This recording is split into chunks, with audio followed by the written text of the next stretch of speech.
Hello, today's story takes place in the Gangnam district of Seoul, South Korea.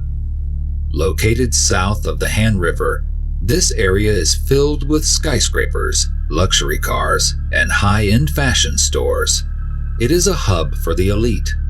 Particularly, Cheongdam-dong is the epitome of luxurious and trendy urban living. The main character of the story is Hyung-ho, 9 years old, a third-grade student at Cheongdam Elementary School in Seoul. He has one older brother and one younger brother, making him the second child in the family. After his parents divorced, his younger brother lived with his biological mother. Hyung-ho lived with his father, stepmother, and older brother. His father is named Lee Gu-sik, and his stepmother is Choi Eun-ji. The family of four lived in a modern apartment in Cheongdam-dong, Gangnam district, Seoul, a place renowned as a symbol of wealth. Despite being his stepmother, Choi Eun-ji dearly loved both of her husband's children. Their family should have had a happy and carefree life. However, one winter evening, an event occurred that completely upended their lives and became one of the three most mysterious cases that shocked Korea. Next, let's go back to January 29, 1991, to delve into the details of this event. On January 29, 1991, that day was a Tuesday, and it was completely dark outside the window. In that cold and silent winter night, little Hyung-ho, 9 years old, still hadn't come home, causing his parents to worry. Like many other boys, Hyung-ho was a mischievous child. His world was always filled with new wonders. Although playful, he was not a thoughtless child. Each time he went out to play, he would conscientiously return home before dark. But today was an exception. His stepmother, Choi Eun-ji, called some of his classmates' homes to inquire about his whereabouts. According to his friend Kim, that afternoon, Hyung-ho went to his house and ate mixed vegetable rice. After that, the two went to play on the playground near the Hyundai apartment complex. At around 5:30 p.m., Kim was about to go home, but Hyung-ho wanted to play a bit longer and told Kim to go ahead. When asked why, Hyung-ho said he was afraid of being scolded by his mother. Subsequently, Kim went home, leaving Hyung-ho alone on the playground. Hearing this, Choi Eun-ji felt an ominous foreboding. By 8 p.m., she and her husband decided they couldn't wait any longer and went out to search for him. They went to the playground near the apartment complex, calling out his name. After a while, their throats were parched from calling so much. Despite all their efforts, they couldn't find him. They decided to report to the police. Once notified, the Gangnam District Police in Seoul immediately dispatched officers to investigate.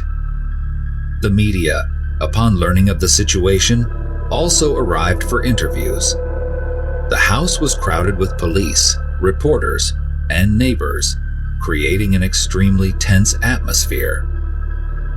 Occasionally, the sound of Choi Eun-ji sobbing could be heard. Meanwhile, Lee Gu-sik sat beside his wife, clutching his hands tightly, his face clearly showing worry and helplessness. At 11:30 p.m., the phone suddenly rang. Lee Gu-sik hurriedly picked up the receiver. From the other end came a cold and terrifying voice. "The boy is with us. In 2 days, prepare 70 million won and install a phone in your car." The kidnapper emphasized that Lee Gu-sik should not inform the police before hanging up. At that moment, the entire house fell silent. even the reporters seemed to feel the dread of the situation. A gloomy atmosphere enveloped the room, and reporters gradually and quietly left the house. Lee and his missus looked worried, and the police began analyzing the case. It appeared that the kidnapper was well aware of their family situation, knowing they were wealthy and could pay 70 million won in cash. At that time, 70 million won, equivalent to about 270 million won in 2024, or approximately 5 billion Vietnamese dong, was not a sum every family could easily manage. The demand to install a phone in the car was a peculiar detail, leaving the police wondering what move the kidnapper would make next. After discussing with Lee, the police decided to temporarily follow the kidnapper's demands to ensure the safety of the hostage. 2 days later, on January 31, the home phone rang again, and Choi-Eun-ji quickly answered. On the other end, a male voice introduced himself as a police officer from the Seocho district, there to assist the Gangnam police in the investigation, and asked Choi to hand the phone to a nearby officer. Just as Choi was about to hand over the phone, she suddenly sensed something suspicious. The officer beside her used his eyes and gestures to signal that the caller was the kidnapper. She was startled, breaking out in a cold sweat, but quickly regained her composure. Feigning ignorance, she told the kidnapper, "What are you talking about? There are no police at my house." Before he could finish his sentence, the kidnapper hung up. He must have realized he didn't get the answer he wanted. Meanwhile, Mr. Lai, who was in the car, received a call from the kidnapper. The kidnapper demanded that Mr. Lai bring the ransom money and drive to area number 2 of the parking lot at Gimpo International Airport. After parking, Mr. Lai had to leave the money and the car keys inside the car, and then take bus number 600 to leave the airport. The police had secretly positioned their forces beforehand, hiding and waiting for the kidnapper's appearance. However, they waited in vain for 3 hours in the biting cold. But the kidnapper never showed up. Just as they were puzzled and unsure of what had happened, the phone at Mrs. Choi-Eun-ji's house rang, and the angry voice of the kidnapper came from the other end. At that time, there was someone else in the car besides Lai, who had just parked the car. There was also a policeman from the Gangnam district hidden in the trunk.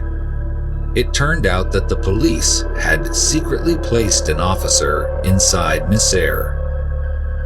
Lai's trunk, intending to surprise and subdue the kidnapper as soon as he got in the car. So, how did the kidnapper know there was a policeman in the car? After analysis, the police concluded that the kidnapper did not actually know the exact situation inside the car. From the outside, one could not see into the trunk.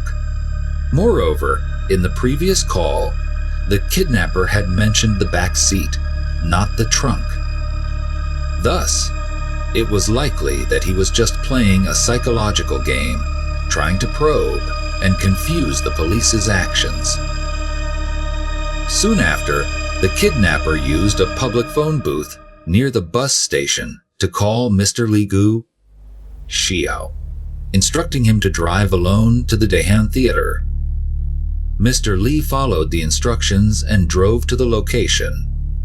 There, he received new instructions to turn on all the car lights, open all the doors in the trunk, and then leave the scene. Although Mr. Lee complied, the kidnapper still didn't show up. It seemed this was another carefully orchestrated game of hide and seek. Next, the kidnapper asked Mr. Lee to drive to the Tusum Place Cafe. Upon arrival, Mr. Lee got new instructions to open all the car doors and then go into the cafe for a coffee. However, the Tusum Place Cafe was already closed by that time, so the kidnapper told Mr. Lee to wait at a nearby fried chicken restaurant. Sitting in the fragrant fried chicken restaurant, Mr. Lee felt increasingly anxious. At home, Mrs. Cho Yeon-ji was also nervously waiting for the kidnapper's call. Suddenly, the phone rang and the kidnapper's angry voice erupted. "There's someone watching the house.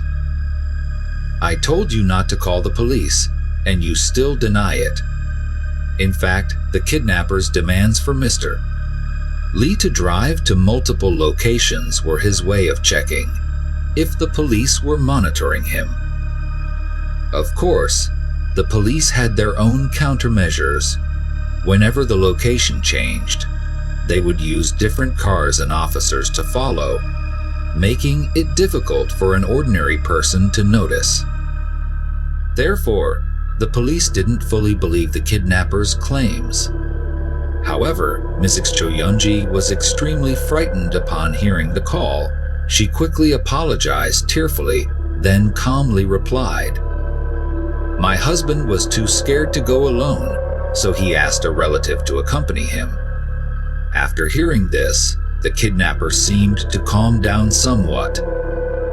The police then believed the kidnapper wouldn't show up anymore.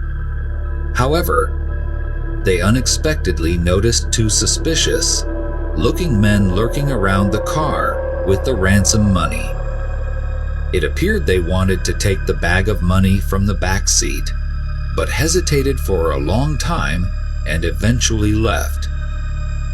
Throughout this process, the police took no action against these suspicious individuals as they believed they weren't the kidnappers.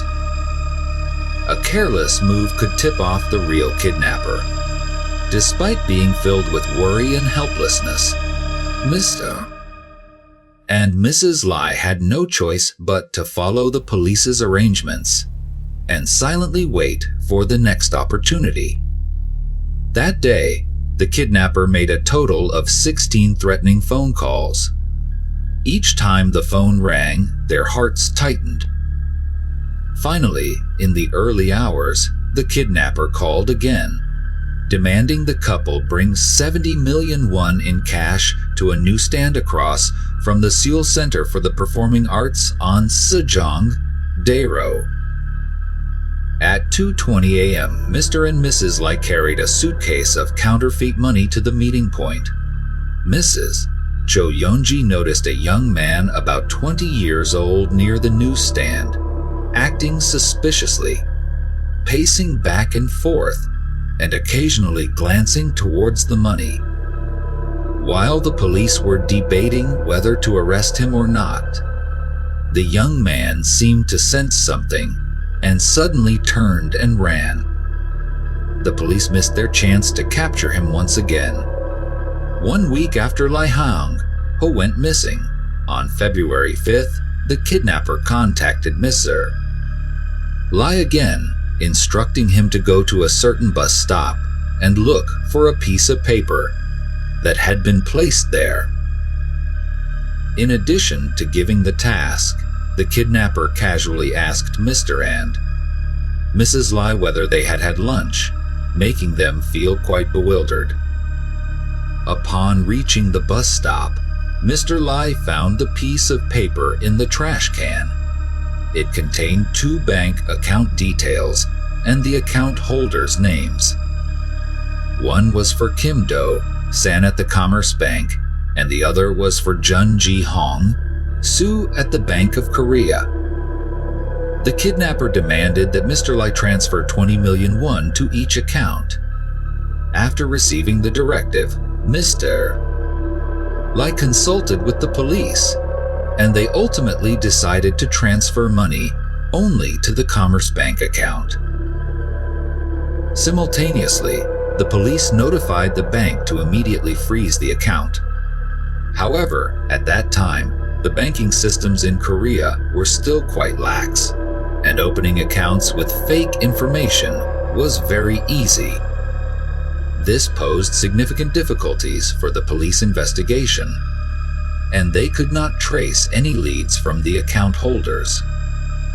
The piece of paper was sent for forensic examination, but the police did not find any suspect fingerprints on it. Sometime later, the kidnapper called Mr. Lai again to ask if he had transferred the money. Mr. Lai was honest and admitted that he had only transferred money to one account. The kidnapper didn't seem surprised by this and didn't ask any further questions before hanging up. From that point, Mr. and Mrs. Lai lived in constant anxiety every day. 1 week later, at around 8 p.m. on February 13th, the kidnapper called again. Coldly, he informed them to go to the Olympic Bridge underpass, not giving them time to react, before providing further instructions. Through the phone, he stated that they would find a metal box with a piece of paper weighed down by a stone on it. After saying this, the kidnapper's tone suddenly softened, and he clarified, "Be good, and you will get a reward. There will be a car for you." This statement seemed to bring Miss R and Mrs. Lai a glimmer of hope. Seeing the kidnapper's softened attitude, Mrs. Cho-eun-ji spoke up, pleading with him to let her hear Lai Hyung-ho's voice. She earnestly wanted to hear her son's voice to confirm his safety, but the kidnapper flatly refused.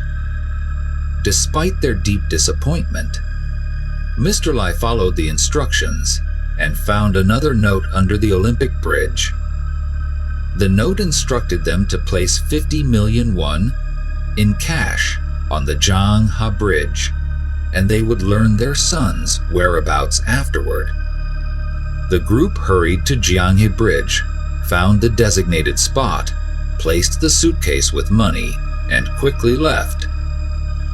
In reality, the suitcase contained only a thin layer of real money amounting to about 100,000 won on top, while the rest underneath was just newspaper. The police secretly monitored the scene, ready to capture the kidnapper as soon as he appeared. This could be the police's last chance. In that tense moment, everyone held their breath in anticipation. But then an unforeseen incident occurred. During a radio communication, the police mistakenly reported the wrong location, causing the entire force to go to the wrong spot. At 10 p.m. that day, a black car, like a ghost, sped past the ransom location. In an instant, the car door opened. A hand in a black glove swiftly grabbed the suitcase, all while the car didn't significantly slow down. Due to the sudden turn of events and the police's oversight, the kidnapper brazenly escaped right before everyone's eyes, and no one even caught the car's license plate. After retrieving the suitcase, the kidnapper called Mr. and Mrs. Lai again, his voice full of sarcasm. "There's a lot of fake money in this. I know you don't want the boy to come back, but I appreciate that you didn't call the police." The statement felt like rubbing salt in Mr. and Mrs. Lai's painful wounds. Mrs. Cho-eun-ji frantically asked, "Are you with Hyung-ho?" The kidnapper chuckled, his tone relaxed but tinged with fatigue. 6 days later, on February 19th, a man around 30 years old showed up at the Cheongdam-dong branch of the Commerce Bank, attempting to withdraw money from the account previously provided by the kidnapper. While the bank staff processed the transaction, they unexpectedly discovered the account had been frozen, though the system didn't display the specific reason. The bank staff, feeling puzzled, asked the man if he knew why the account was frozen. Hearing this, the man's expression changed, and he quickly snatched the bank card back from the staff before fleeing the bank and disappearing into the crowd. This individual was the kidnapper that the police were urgently trying to find.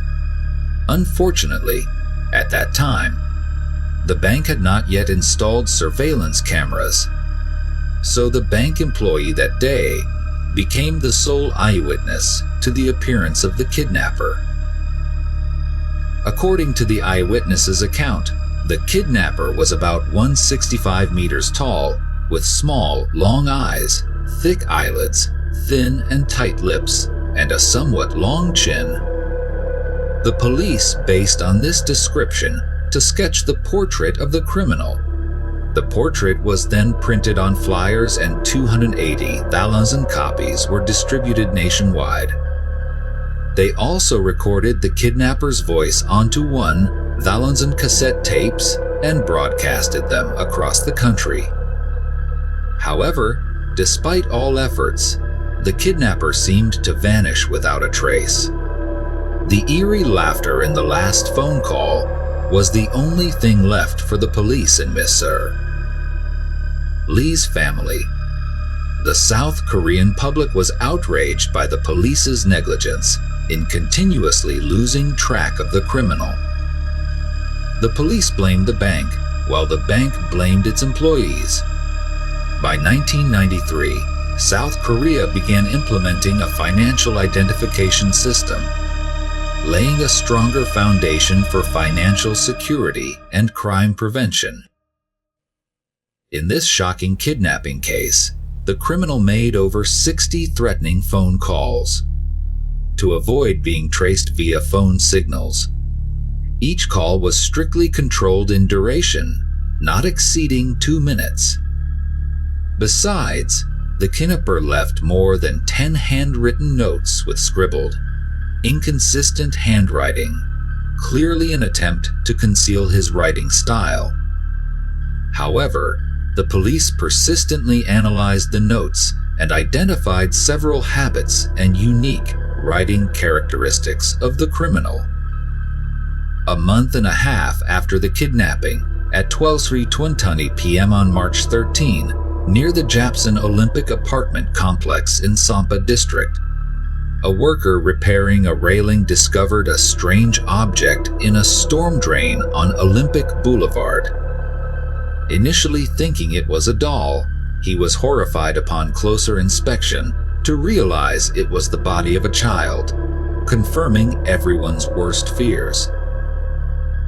The child was Lee Hyung-ho, the boy who had been missing for a long time. When found, his eyes, nose, and mouth were sealed with plastic tape, and his hands and feet were tightly bound with a scarf. His body was rigid, lying across the storm drain in an unusual position.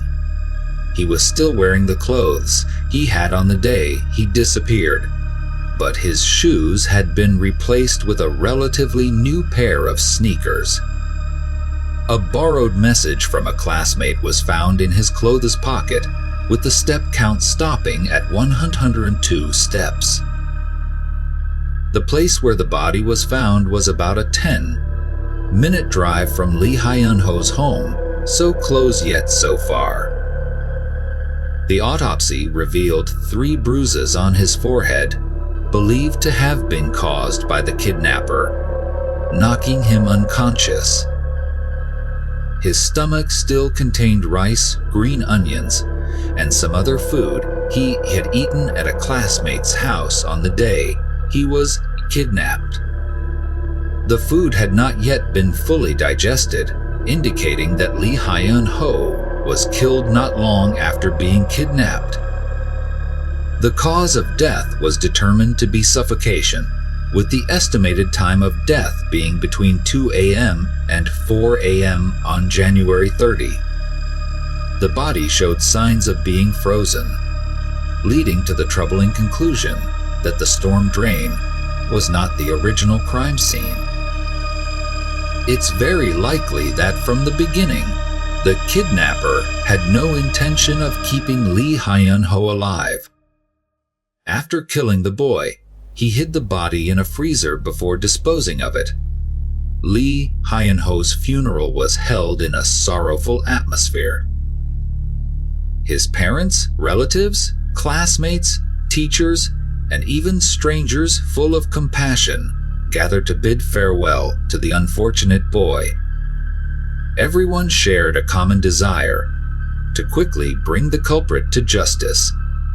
The Lee Hyung-ho case received significant media attention at the time. The mass media continuously reported on the case. The entire South Korean populace closely followed and prayed for the boy's safety. Now, everyone was united in one goal: to find the perpetrator. The police concluded that this was not a crime committed by a single kidnapper. This conclusion was based on several grounds. During the phone calls, the kidnapper repeatedly used the word "we," unintentionally or intentionally revealing the existence of a criminal group. The police also analyzed the voices in the calls, suggesting that between 1 and 2 men were involved. The investigation results later showed that all the ransom calls had been made from different public phone booths across the city. These locations had no clear pattern, spread out from Dongdaemun and Jung-gu to Cheongdam-dong. While Mr. Lee tried to follow the directions given by the kidnapper, the call locations kept changing continuously. In addition, Mrs. John Y often appears under an alias. It can be seen that they are deliberately taking advantage of Mr. Lee and his wife being separated to create confusion, conceal their tracks, and ensure no police interference. Their decentralized operations and constant change of locations suggest that this case is driven by a meticulously planned and sophisticated conspiracy. The careful calculations and coordinated actions in this case further reinforce the police's belief that this is an organized crime operation. Particularly the situation on the Jaghae Bridge when the car carrying the kidnapper quickly collected the ransom without slowing down. Only the passenger side door opened, and a hand reached out with a swift and decisive motion. If acting alone, the kidnapper would find it challenging to execute such a complex action perfectly. Coupled with other clues, the police speculate that the criminal group consists of approximately 3-4 members with clear task assignments. One is responsible for making phone calls and communicating with Mr. Lee and his wife. Another ensures smooth driving, and possibly a leader who is well informed about Mr. Lee's family, orchestrating the entire criminal plan from behind the scenes. Regarding the kidnapper who makes direct phone calls, the police discovered that the first call was made from a phone booth about 2 kilometers from Lee Hyung-ho's apartment. Subsequently, the kidnapper often directed Mr. Lee on directions, indicating that he was quite familiar with the area, possibly a local resident or worker. However, due to initial investigative negligence, the police did not initially investigate the people around the victim's residence. Now, they can only rely on voice clues for judgments. The kidnapper's habit of making phone calls only on weekdays also caught the police's attention. It is likely that he is an ordinary worker. However, this hypothesis has questionable points since an ordinary worker would find it difficult to spend significant time during work hours committing such crimes. The kidnapper's voice on the phone was deep, with a distinct Seoul accent and experienced, frequently using rude language, possibly due to long-term work environment. The police estimate that he has a high school education level or higher and is about 30 years old. Additionally, during conversations, after making demands and receiving responses from Miss R. Lie, the kidnapper sometimes appeared hesitant and indecisive. In later stages, his voice revealed fatigue and impatience. From this, the police concluded that the kidnapper might not be the gang leader, but merely following orders. Upon releasing the composite sketch, the police received numerous tips from the public.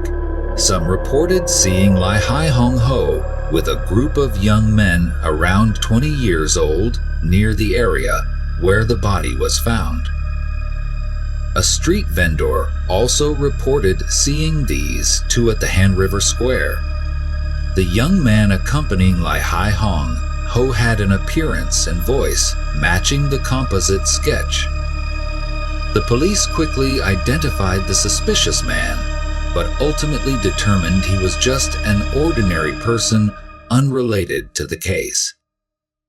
The investigation continued to focus on Mr. Lai's job, as he was the executive director of a large company and had disputes with competitors. This could suggest a revenge motive. However, the police found no substantial evidence to support this theory. They also looked into a relative of Mr. Lai, Mr. Kim, who worked at Gimpo International Airport.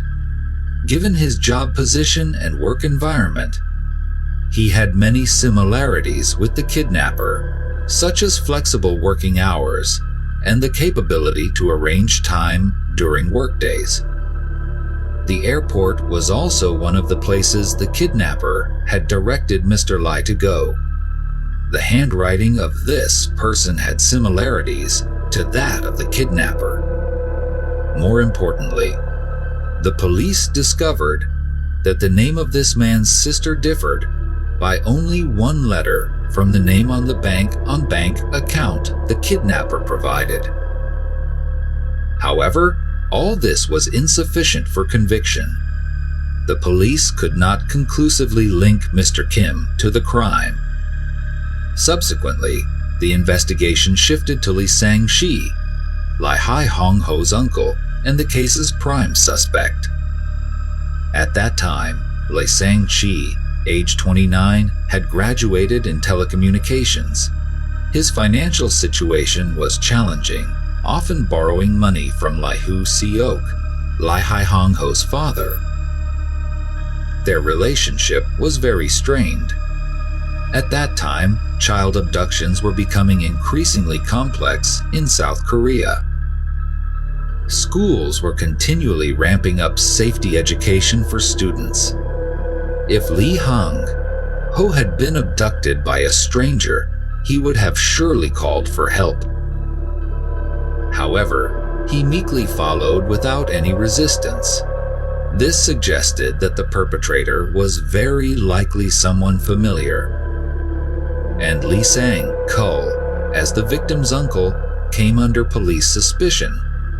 Kim, a friend who played with Lee Hyung-ho on the day of the incident, stated that while they were playing in the playground of their apartment complex, they saw a young man smoking nearby, with his back turned to the children, but they couldn't see his face clearly to identify him. The reason why Lee Hyung-ho didn't want to go home that day was because he was afraid of being scolded by his mother. It was speculated that this reluctance stemmed from his stepmother Choi-eun-ji's disapproval of his meetings with his half-brother Lee Sang-ho. During the divorce of Lee Hyung-ho's parents, Lee Sang-chul supported his sister. After the divorce, the court ordered Lee Hyung Ho's biological mother to pay 70 million won in child support to Lee Ji-sik. This brought great resentment to Lee Sang, Chol, and his sister. Coincidentally, the ransom demanded by the kidnapper was exactly 70 million won. Furthermore, in their investigation, the police discovered that the names on the 2 bank accounts provided by the kidnapper matched the names of 2 of Lee Sang, Chol's friends. Voice analysis results also showed a 92% match between Lee Sang, Chol's voice, and the kidnapper's voice in recorded calls. There were too many coincidences. The police immediately summoned Lee Sang, Chol, for questioning. However, he provided an alibi stating that on the day Lee Hyung-ho went missing, he was traveling in the city of Gyeongju, Gyeongsangbuk-do Province. To support his claim, Lee Sang, Chol presented a highway toll receipt from that day. The hotel owner in Gyeongju also confirmed that Lee Sang, Chol had stayed there. However, some people doubted his alibi, claiming that he only had receipts and documents for the exact day Lee Hyung-ho disappeared, with no such evidence for the days before or after. Nevertheless, the police could not find any direct evidence to charge Lee Sang Chol. In the end, he was removed from the list of suspects.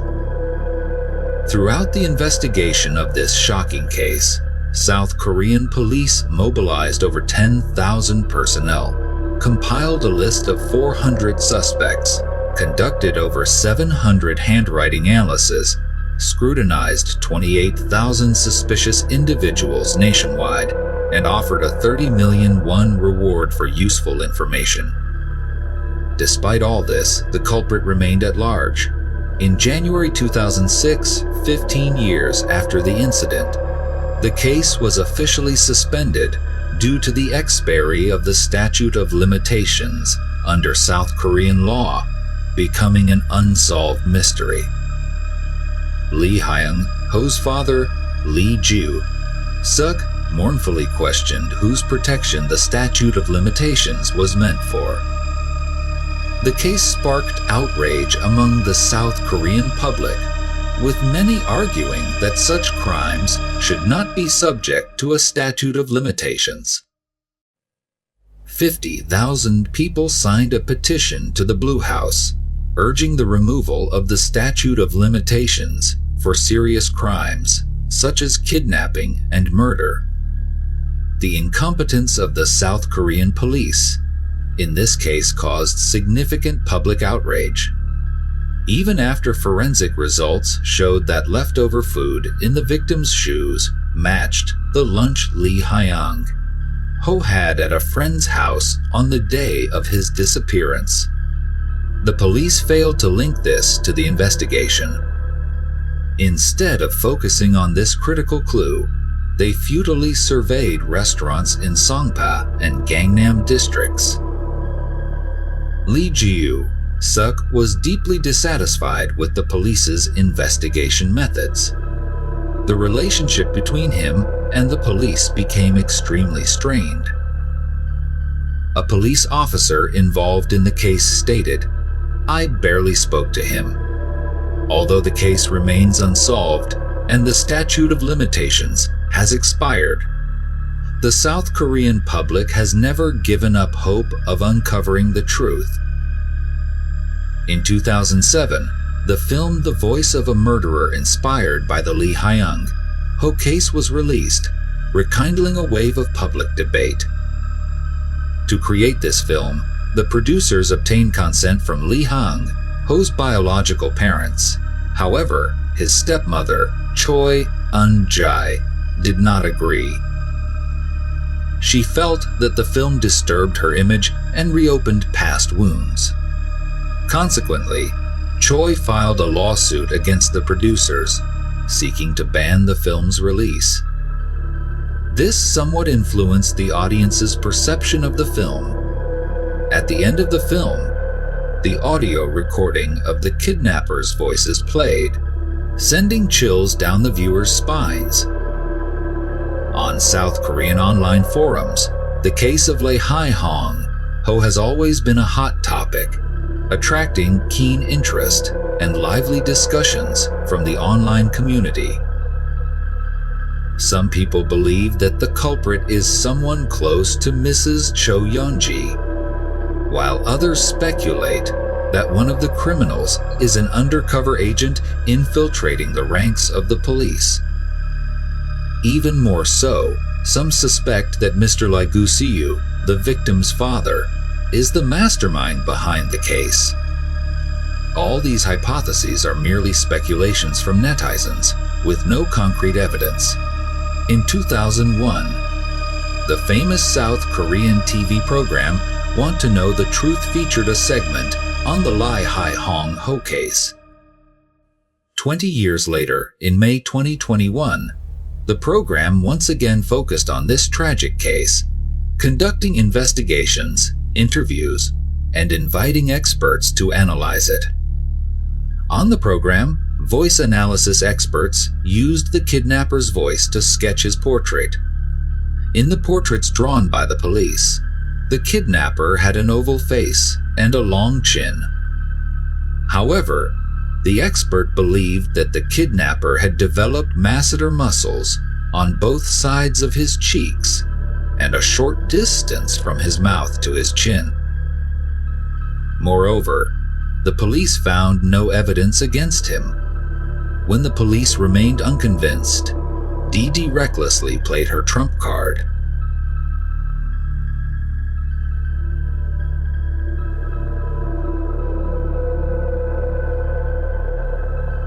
She claimed that her 14-year-old son, Robert James, shot Shakespeare. Dee Dee said that on that night, Robert James used a gun to shoot Shakespeare twice to protect himself.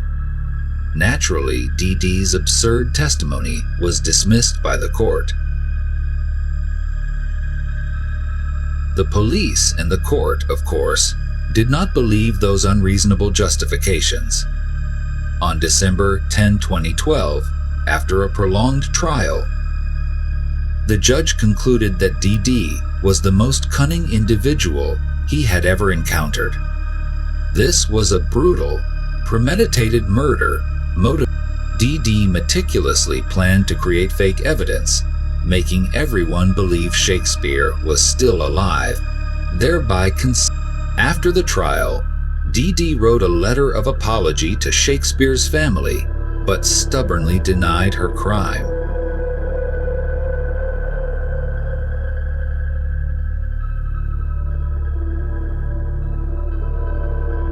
In prison, Dee Dee continued to fabricate stories, this time accusing Shakespeare's close friend, Smith, of being the murderer. Dee Dee claimed that Shakespeare had an affair with Smith's wife, and upon discovering it, Smith killed Shakespeare to avenge himself. Naturally, no one believed Dee Dee's words anymore. To everyone, she was a deceiver who never spoke the truth.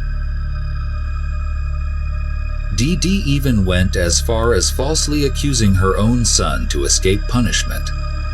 Facing public condemnation, she claimed that her lawyer, Ba, did not defend her wholeheartedly during the trial, causing her wrongful conviction.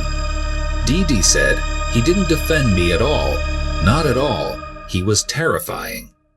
Lawyer Ba later refuted Dee Dee's accusations, asserting that he and his associates had worked diligently.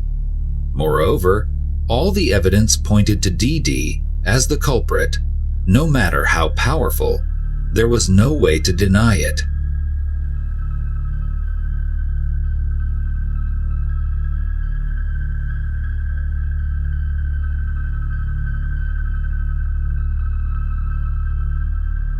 In 2019, Dee Dee filed a request for a retrial. In this petition, she blamed another of her lawyers, Byron, for being ineffective and causing her wrongful conviction. In reality, by this time, lawyer Byron had passed away. The Florida Court of Appeals had twice rejected Dee's appeal in 2015 and 2019, upholding her life sentence.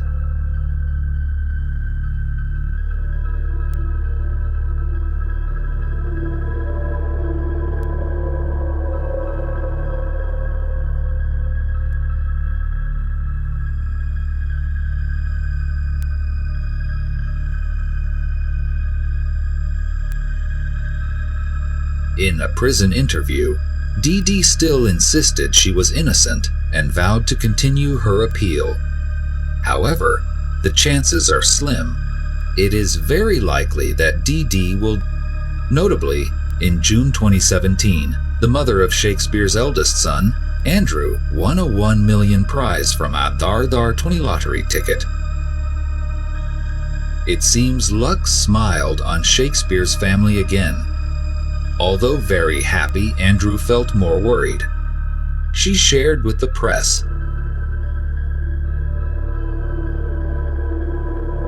"I fear that I will lose my courage when writing about Shakespeare's legacy, so I will be moving and living more discreetly."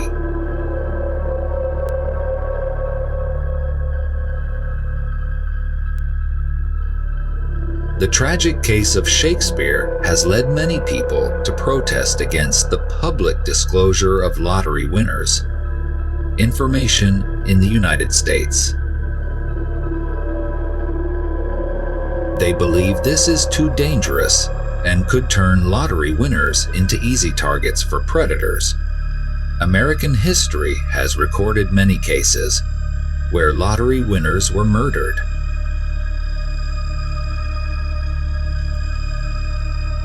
To protect themselves, many lottery winners have had to leave their hometowns, cut ties with family and friends.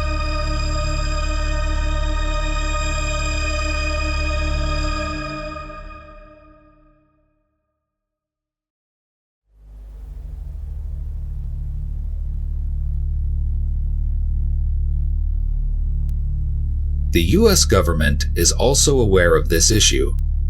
Currently, many states allow lottery winners to keep their identities anonymous when claiming their prize.